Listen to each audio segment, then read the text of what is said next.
How to prevent deformation machining parts. Hello, this is VM. This CNC part is a clamp. There was an opening on the side. The problem of dimensional deformation is prone to occur during CNC machining.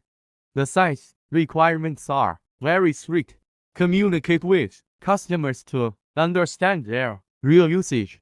Do the size requirements need to be very strict? No matter what processing technology is used to manufacture such parts, will be elastic, will lead to unstable processing. Measurements are also unstable.